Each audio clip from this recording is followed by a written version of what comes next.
At number 9, long missing couples Grand Dam. Jeremy Sides is a scuba diver and a YouTuber who helps solve cold case disappearances by searching for vehicles and other submerged clues connected to missing people. In late 2022, he began looking into the disappearance of 18-year-old Aaron Foster and 17-year-old Jeremy Bechtel, who vanished in 2000 in Sparta, Tennessee. After picking Aaron's brother up at an arcade and dropping him off at home that evening, the pair left for a party in Aaron's 1998 Pontiac Grand Dam. They were never seen again.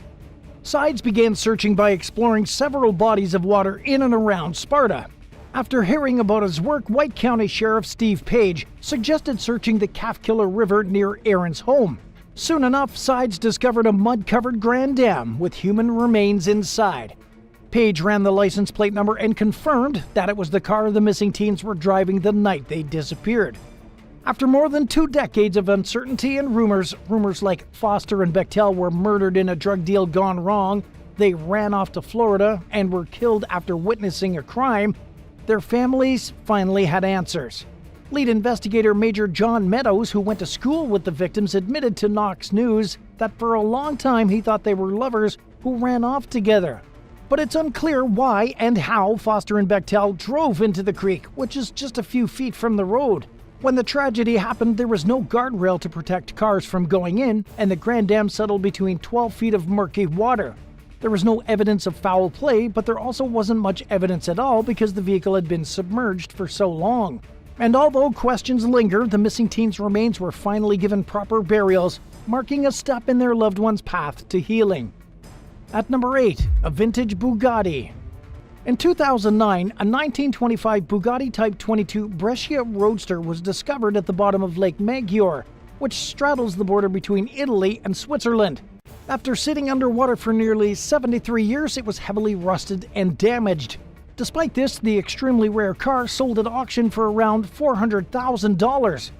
Records revealed that the Roadster was registered to a French address when it ended up in Lake Maggiore in 1935. The previous year, Grand Prix driver René Dreyfus had reportedly lost it to Swiss playboy Adalbert Baudet during a drunken poker game. Not wanting to pay the hefty import taxes that came along with bringing the car into Switzerland, Baudet supposedly told authorities to do whatever they wanted with it, and they handled the matter by rolling the car into the lake. It might sound crazy now, but at the time, the Bugatti wasn't worth much. The car was rediscovered in 1967 by a diver named Ugo Pilon. More than 40 years later, a local dive club finally rescued it with plans to sell it and put the proceeds towards a charity dedicated to ending youth violence. Peter Mullen, who owns the Mullen Automotive Museum in California, bought the Bugatti and put it on display there. Instead of restoring it, he left it as is, placing it in an exhibit that recreates the feel of being at the bottom of a lake. At number 7, Cold Case Pinto. One night in early 1976, 22-year-old Kyle Clinkscales left his bartending job in LaGrange, Georgia, to attend school at Auburn University in Alabama, but he never arrived and nobody ever heard from him again. Rumors swirled for decades about what might happen to the young man, with many believing that he had been murdered. One tipster even provided law enforcement with a map of a junkyard where they believed Clinkscales' body was buried. Authorities followed up on every lead they got but found no trace of the college student or his car. A major break in the case finally came in 2021 when someone discovered Clinkscales' 1974 Pinto runabout in a creek in Chambers County, Alabama. Skeletal remains were also found inside the car, but identifying them was expected to take months, and law enforcement has not yet announced whether they've been confirmed as belonging to Clinkscales. His ID and wallet were also inside the vehicle. It's also unclear whether the remains contain evidence of how the individual died, but former Truk County Sheriff Donnie Turner remains steadfast in his belief that Clinkscales was murdered. Shortly after the car was found, he told AL.com that multiple witnesses have implicated a suspect, but there was never enough hard evidence to charge the person with murder. There were also claims that the alleged killer relocated Clinkscales' car and body to the creek using a backhoe and smashed the machinery down on the roof. When the car was removed from the water, it appeared to have extensive damage to the roof, suggesting that maybe there's some merit to these allegations. But for now, investigators remain tight-lipped about the case. How many missing persons cases do you think are connected to submerged vehicles? Tell us in the comments and hit the subscribe button while you're at it. At number 6, classic cars. The volunteer diving group Adventures with Purpose was best known for looking for vehicles belonging to missing persons, but they sometimes do other work. In 2020, they received a tip from a self-proclaimed former career criminal about some sunken vehicles in the Tualatin River outside of Portland, Oregon. Divers searched and found 9 cars near a boat launch, including a 1973 Ford Mustang Mach 1 and a first-generation Mazda RX-7. Most of the vehicles were beyond saving, but the Mach 1 and the RX-7 seemed salvageable. With the help of a tow truck, the team helped to get the 2 cars out of the river in one piece. Doing so was no easy task. The Mazda was upside down and had to be turned right side up before it could be towed onto dry land. And while its wheels and interior parts were all present, its roof was pushed in, the paint was peeling, and its hood was stuck shut. Getting the Mustang out of the river was even more difficult because it was stranded even further into the water. When the team tried to lift the front end of the vehicle using inflatable balloons, the engine was ripped from the chassis. They ended up having to call a heavy-duty rig to yank the car from the muddy river bottom. The vehicle was completely rusted out and it folded beyond recognition while it was being moved. While the plans for the Mazda are unknown, it's probably safe to assume that the Mustang was scrapped. SS Thistlegorm wreck. Built in 1940, the British merchant navy ship the SS Thistlegorm completed just 3 successful voyages before German bombers sunk it the following year. The vessel embarked on what would be its final voyage in June of 1941, leaving Glasgow, Scotland for Alexandria, Egypt. The ship's cargo included motorcycles, armored vehicles, trucks, guns, ammo, radio equipment, aircraft and railway parts, and 2 train locomotives. When the 420-foot-long Thistlegorm reached the Suez Canal, there was an accident blocking its entry into the waterway. Left with no other choice, the captain docked the ship off the Egyptian coast. Suspecting that the Allies were trying to enter Egypt, the Nazis dispatched a pair of bombers with orders to seek and destroy the ship. The bombers accomplished what they set out to do and struck the Thistlegorm with 2 bombs, causing some of the ammunition on board to explode. 9 people died in the attack and the vessel sank to the bottom of the Red Sea, taking its cargo with it. French explorer Jacques Cousteau discovered the wreck during the 1950s, but it was soon forgotten about. The coastal city of Sharm el-Sheikh opened the wreck to divers in the early 1990s, and today it's considered by many to be the world's best wreck dive. The vessel sits roughly 100 feet below the surface, where many of the items it was carrying, including trucks, rail cars, and motorcycles, are still visible today. At number 4, Florida man's submerged Saturn. 40-year-old William Earl Moult disappeared around midnight on a cool, breezy night in November of 1997 after leaving a nightclub in Palm Beach County, Florida. He was last seen driving away alone in his white 1994 Saturn SL while calling his girlfriend to let her know he was on his way home. Moult's family reported him missing the next day. Police failed to identify any suspicious circumstances, according to witnesses. Moult didn't seem intoxicated when he left the club and nothing seemed noticeably wrong. His fate remained a mystery for the next 22 years, until a former resident of a neighborhood called Grand Isles spotted a white car in a pond while looking through Google Earth in 2019. Screenshots were passed along to Barry Fay, who lives adjacent to the pond. Using his drone, Fay snapped some photos from above which confirmed that there was indeed a car submerged in the murky water. He contacted the local sheriff, who had the vehicle towed from the pond. Human remains found inside the vehicle were confirmed to belong to Moult, and the decades-old mystery of his whereabouts was finally solved. Locals were shocked that a car had sat unnoticed in the pond for so long, especially since it became visible on Google Earth back in 2007. When Moult disappeared, the neighborhood was still under construction, which explains why the aftermath of the crash went unnoticed. At the time, there was no guardrail protecting cars from the pond, which may not help to explain how he lost control of the car, but it makes it easier to understand how the car ended up in the water. At number 3, vintage cars in Foss Lake. While trying out some new sonar equipment in 2013, a group of highway patrol officers discovered 2 vehicles that had been missing for quite some time at the bottom of Foss Lake in Elk City, Oklahoma. They initially assumed the cars were stolen and discarded, but soon learned otherwise.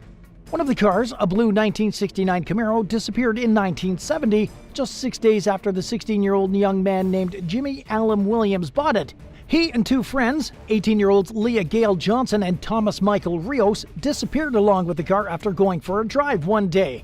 Human remains found inside the vehicle 43 years later were identified as the missing trio using DNA. Friends and family initially believed that Williams, Johnson, and Rios went to go watch a football game the day they vanished.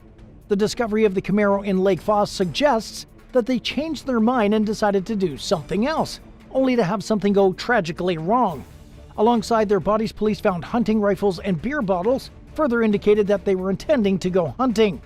The other car found in Foss Lake was a 1952 Chevy. It belonged to a 69-year-old named Elva Porter, who went missing in 1969 along with two friends, Claiborne Hammock and Nora Duncan, the remains of whom were found inside the car. The circumstances surrounding the fate of both cars and the people in them remain a mystery. At number 2, a missing man's Honda Civic. In September of 2022, 54-year-old business owner Todd Domino never showed up to get his daughter off the bus in the town of Zelienople, Pennsylvania, roughly 28 miles north of Pittsburgh. His loved ones reported him missing and law enforcement put out a notice to the public.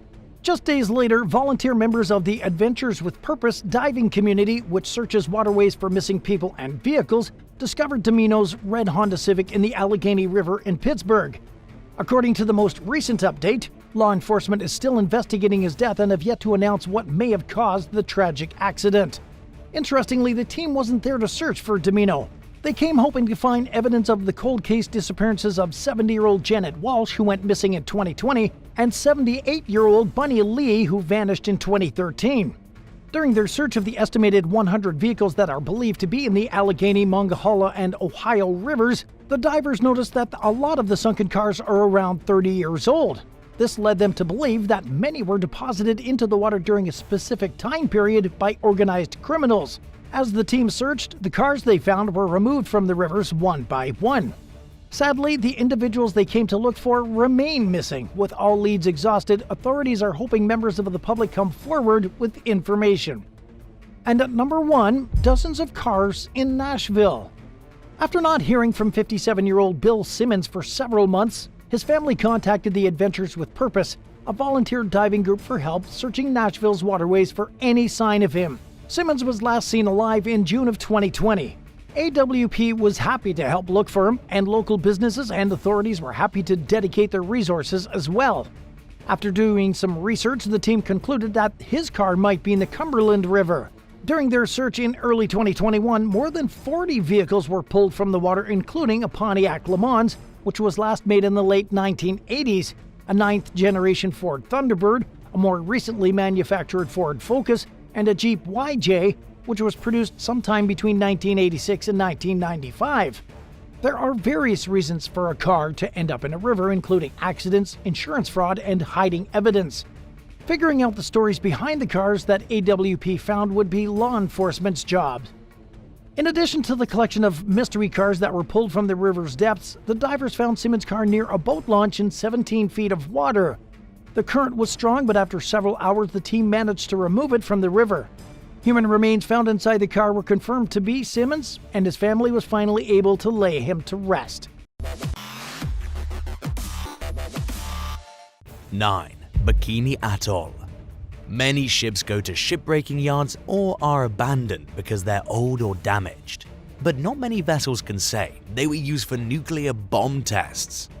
This is exactly what happened, though, to the ships used in the US Army's Operation Crossroads in 1946. They chose Bikini Atoll in the Marshall Islands as the perfect place to conduct their experimentation in the beginning of the Cold War. The local people were moved to a neighboring island, and the US Navy officially designated the site as a ship graveyard. After this, 95 ships were moved into the lagoon. They included destroyers, submarines, battleships, and cruisers. Had the ships been in active service, it would have been the 6th largest fleet in the world.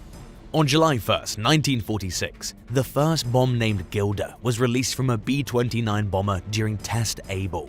The target for the bomb was the Nevada, and the ship had been painted orange so it could be easily recognized from the skies. But the bomb missed its target, causing a good number of ships to sink below the waves. 24 days later, Test Baker took place. This time, the damage was more significant, and led to the sinking of the USS Saratoga and 7 other ships. This was a massive feat since the Saratoga was a huge warship and it was still carrying lots of cargo like vehicles and planes. Despite this, the force of the blast was powerful enough to launch all 37,000 tons out of the water. From these 2 nuclear bomb tests alone, the realities of nuclear radiation began to become more and more apparent. Much of the water became contaminated very quickly. Not taking as many ships as casualties, Test Able was probably the most devastating. The bomb exploded in the air above the ships. Instead of connecting with the water or a vessel, it managed to increase the surface temperature of the water by 99,000 degrees Fahrenheit, resulting in blast waves with speeds reaching 26 feet per second. The shock waves went outwards and upwards to a height of 98 feet. A third test, which would have been called Charlie, was scheduled, but after realizing how contaminated the test ships already were, it was called off. Some ships were towed away for further testing and decontamination, but many remain under the waves in this ship graveyard ever since, becoming popular with divers. 8. Alang Shipbreaking Yard. Alang Yard on India's western coast contributes to nearly 40% of worldwide ship scrapping. They scrap and dismantle over 400 ships every year from all over the world. With over 200 shipbreaking companies working here, many different vessels come to Alang to die. All kinds of boats like tankers, container ships, ferries, cruise liners, and navy ships make their final journey to this spot. The largest ship ever dismantled at Alang was known as MS Mont, an oil tanker that was the longest ship in the world, measuring 1,504 feet long. Moving close to the shoreline at high tide, the ships are pushed onto the beach by the waves and grounded. When the water moves back at low tide, the workers swarm in and quickly get to work. First, the interiors of the ships are stripped bare. Although you might think it's a waste, a lot of the materials salvaged are reused to outfit other boats if the condition's good enough, like wiring or furniture pieces that are sold on the market. The steel hulls of the ships are often melted down for building new boats too, or other construction projects. The work isn't easy though and comes with a fair share of risks. Many injuries and deaths happen at the shipyard every year. 7. Bay of Nouadhibou. Although the Alang Yard in India probably does the most shipbreaking, one of the biggest ship graveyards on the planet can be found at the Bay of Nouadhibou in Mauritania, a peninsula on the east coast of Africa. The reason Nouadhibou has so many ships rusting on its shores and in its waters comes down to money. Disposing of a ship safely costs a lot of money thanks to the work involved in dismantling it. Therefore, many companies and boat owners who don't want to pay these costs turn to the local government of the island, which was struggling for cash. Through bribes, they were able to find a place to dump their unwanted ships at a fraction of the cost it would be to send them to a shipbreaking yard. The Chassaloub Lobat, a French Navy cruiser, was the first to be left in the bay. By the 1980s, the number of boats began to ramp up as businesses took advantage of the opportunity to get rid of their ships cheaply. Over 300 vessels now sit in Nouadhibou Bay in all shapes and sizes. Although there were originally environmental fears with the rusting metal and oil, fuel, or chemicals that may still be on board the boats, there is actually a silver lining for the area's marine life.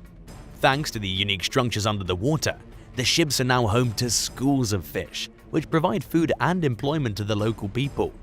Alongside this, many residents have been able to make a living as salvagers, taking anything of value from the abandoned ships in order to sell it later on.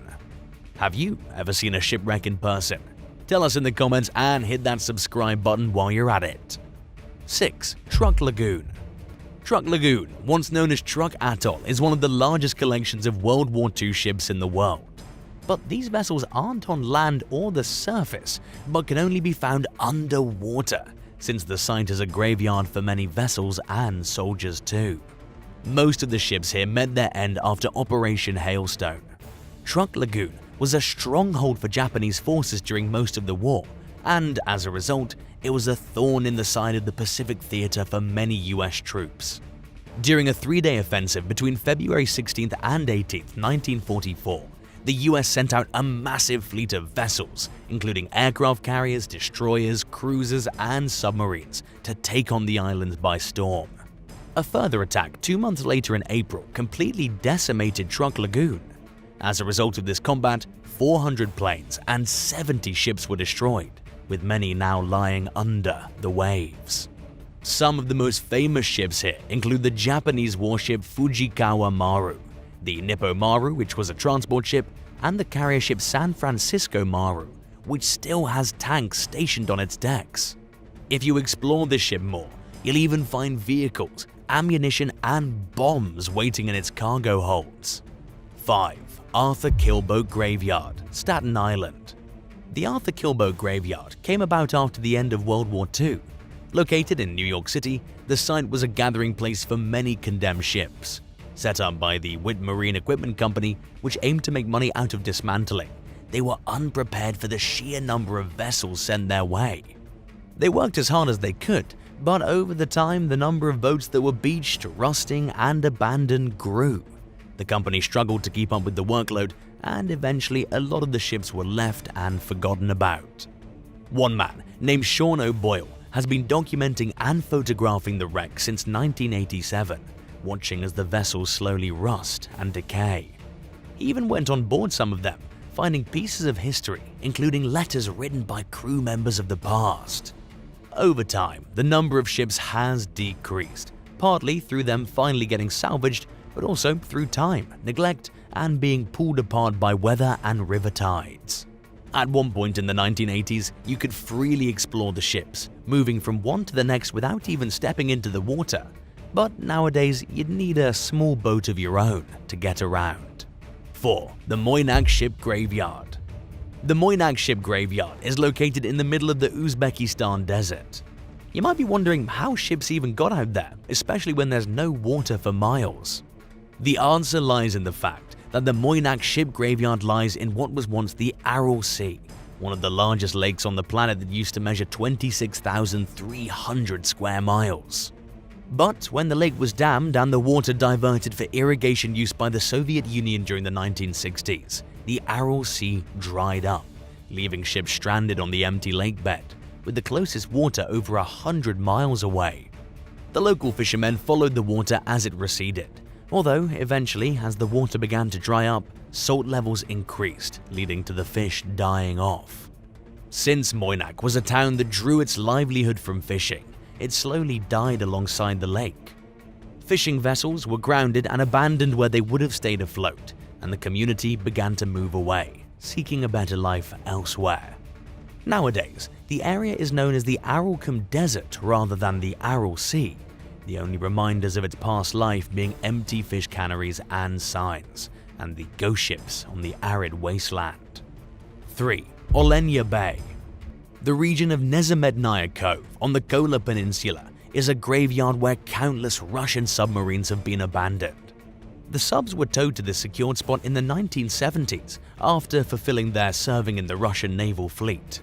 Otherwise known as Olenya Bay, this area remained a secret for years, and the details of all the vessels here have been slowly revealed.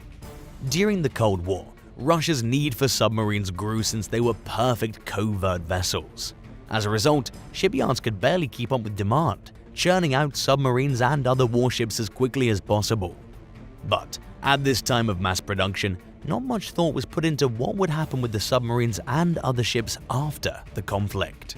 It's believed by many that some of the vessels may have been taken and used as target practice in military exercises, but many others remained rusting away in Olenya Bay.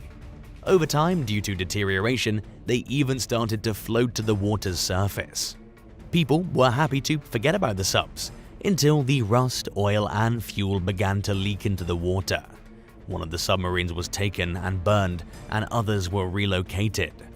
Eventually, in the 1990s, a private company started slowly dismantling them. Some of the submarines ended up being used for training, and another was turned into a museum exhibit. Although many of the subs were successfully recycled, satellite imagery still shows at least 7 there. Some believe that these vessels might have been part of Russia's northern fleet of submarines, but they are no longer seaworthy. 2. Aqaba, Jordan. Some ships are dumped and some are abandoned. Others are used for military tests or sent to shipbreaking yards. But the ships that made their way to Aqaba in Jordan are purposefully sunk to create one of the best diving resorts in the world. Located in the Red Sea, many ships were selected for Aqaba. These include the Cedar Pride, a Lebanese warship that sank in 1985. The ship is home to countless forms of marine life, among them colorful coral and striped lionfish. The crane barge Taeyong was scuttled in 1999, and divers can explore the skeleton of this unique ship, including the large crane it would have used while in operation. It's not just the ships that make up this marine park. There are also plane wrecks, including a large passenger aircraft, a Lockheed TriStar. Aqaba is also home to an underwater military museum, where divers can explore the wrecks of tanks and more to their heart's content. 1. The Skeleton Coast. The Skeleton Coast stretches across 310 miles of coastline in Namibia. This long landscape gets its name from the many whales that have beached here over the years and their skeletons littering the sands. The whale carcasses were once so plentiful that locals used their bones to build their homes. But the Skeleton Coast has also become a graveyard for many ships as well as marine mammals. Due to the dense fog, strong seas, unpredictable currents, and severe winds nearby, many ships have become caught up on the Skeleton Coast. The sailors that did make it to land had no hope of surviving on this hostile coast since it bordered the desert. Many died of dehydration. Even if they did make it, fearsome beasts lurk on the Skeleton Coast. It's not uncommon to see lions hunting seals, elephants, hyenas, and other animals prowling the area. Not that the waters are any better, with 11 species of sharks guarding the shoreline's waves. The shores and landscape of this area are like a museum full of maritime history. The remains of Portuguese galleons that are centuries old sit alongside the rusting steel hulls of modern vessels. Over the years, some of the wrecks have moved inland, with some even on the other side of huge sand dunes. Notable ships you can find out here include the Dunedin Star, which shipwrecked in 1942, and a fishing trawler that ran aground in 2008 named Zyla. Many tourists come to the Skeleton Coast to experience its unique landscape, but they should be cautious. You never know what could be lurking. 9. MV Panayotis. The Greek island of Zakynthos is home to a world-famous crescent-shaped shoreline called Navagio Beach, which can only be accessed by boat. It's best known for the mysterious shipwreck that sits in plain view among its pristine white sands.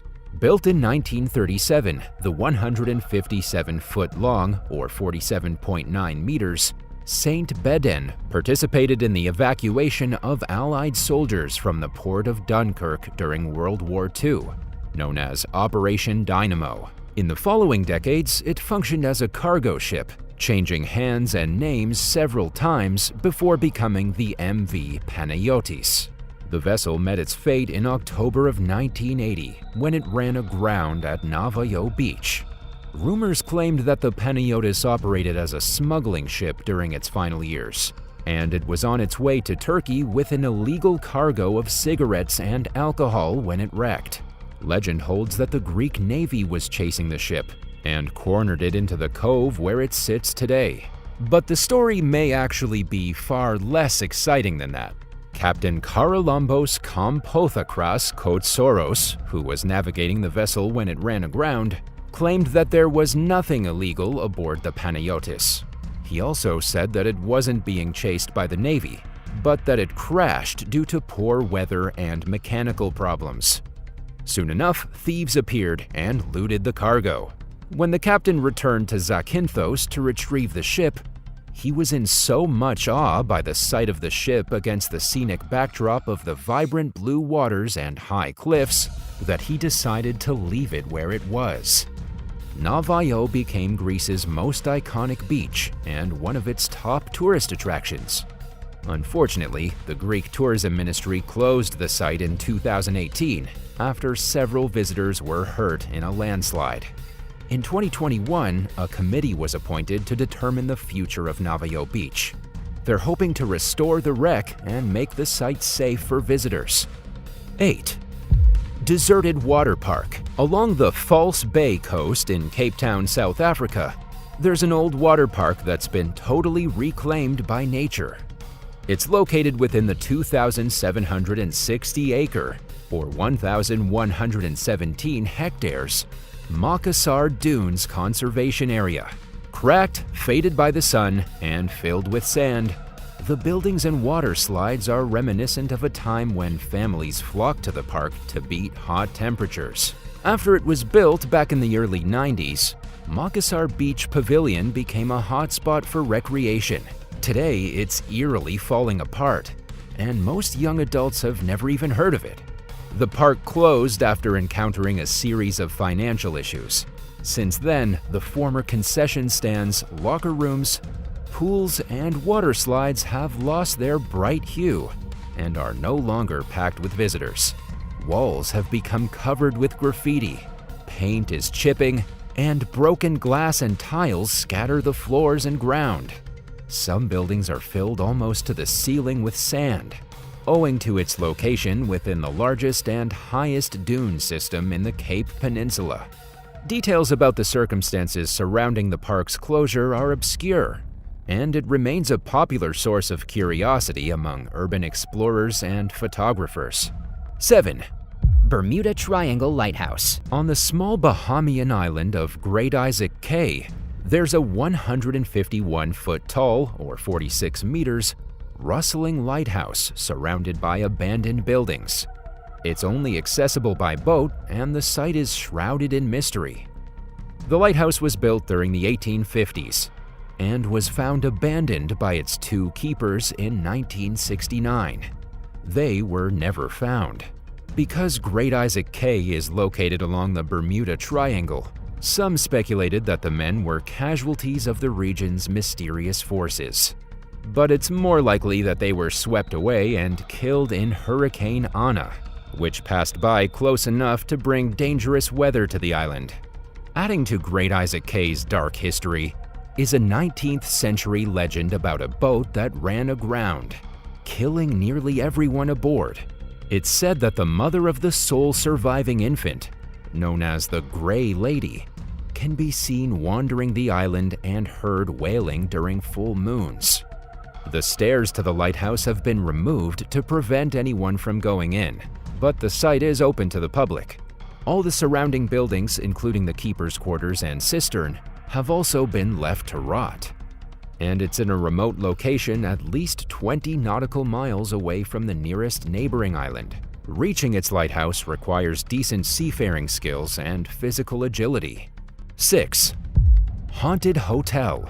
In the seaside town of Miramar in Argentina, there's a decrepit, crumbling building that once operated as a luxury hotel. Details about its past are difficult to find, but it's well known among locals for its chilling history and has a reputation for being haunted. One visitor shared some of the hotel's history in her paranormal exploration blog, Amy's Crypt. According to Amy, who also shares her supernatural adventures on YouTube, a family of German immigrants known as the Paulkes began building the Grand Hotel Vienna in the late 1930s. By the early 1940s, it had become one of the country's most upscale retreats, boasting a hair salon, air-conditioned rooms, a grand dining room, and a large pool. It attracted throngs of wealthy European vacationers looking to escape the stresses of their daily lives. Despite its state-of-the-art amenities, the Grand Hotel Vienna mysteriously shuttered its doors in 1946, just a handful of years after it first opened. The Paulke family packed up and moved, leaving the vacant building in the care of a German World War II veteran named Martin Kruger. Some suspected the resort was built by Nazi loyalists as a potential hideout and hospital for wounded German soldiers, or that it was perhaps even meant as a hiding place for Adolf Hitler to flee to after the war. It never went back into business, and 2 years after it closed down, Kruger was found dead, slumped over a table with a bottle nearby. Nobody knows whether he was murdered or committed suicide, but it appeared as though he was fatally poisoned. Rumors claim that Kruger's ghost continues to wander through the hotel to this day. Visitors have reported hearing footsteps and keys jangling, especially near his former bedroom, room 106. People have also seen apparitions of a woman believed to be his lover, as well as a little girl, and have heard unexplained music and disembodied voices. Would you be brave enough to stay a night at this haunted hotel? Let us know in the comments below, and hit that subscribe button while you're at it. 5. Fort Jefferson. Located on a small, remote island 68 miles or 109 kilometers from Key West, Fort Jefferson is the largest brick masonry structure in the Americas. From 1861 to 1869, this sprawling 16-acre, 6.5 hectares fortress functioned as a U.S. military base. Its walls are several feet thick, and it was built to accommodate up to 1,500 people and 450 cannons. The U.S. Army Corps of Engineers built Fort Jefferson in hopes of gaining an upper hand against European rivals and pirates in the Gulf of Mexico. It was still under construction when it became a Union stronghold during the Civil War.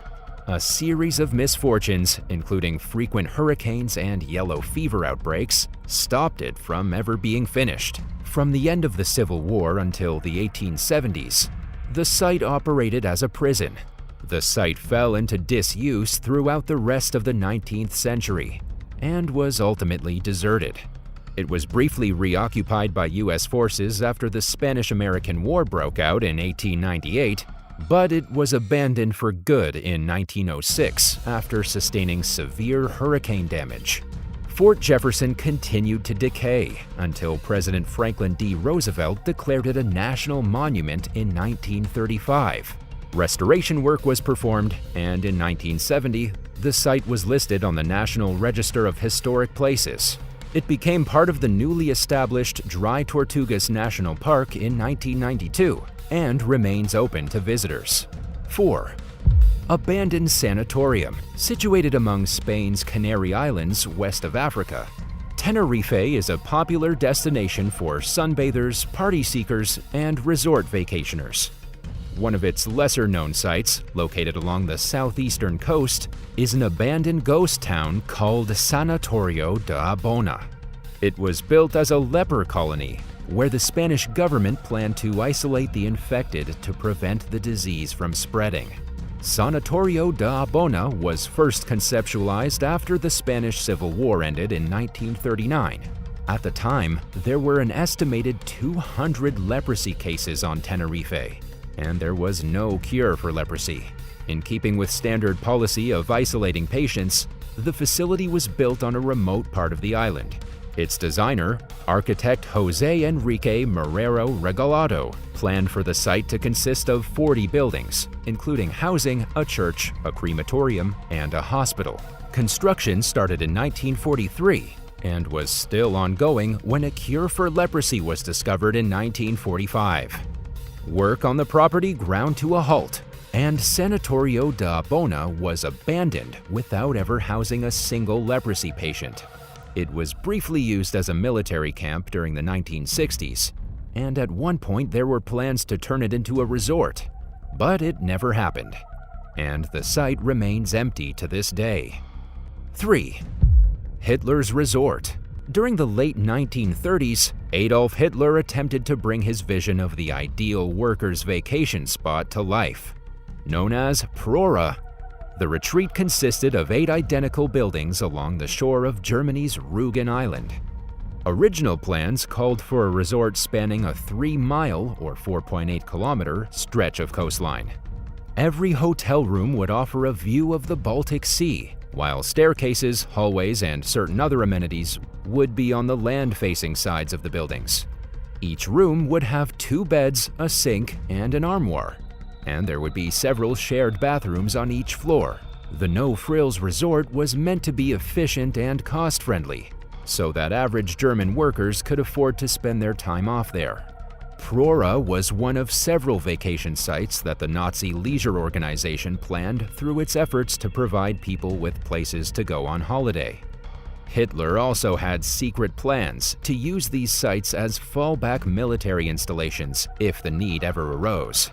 But the dictator's vision of a workers' paradise never came to fruition. All construction stopped at the beginning of World War II in 1939, and the 10,000 rooms at Prora were left empty and unfinished.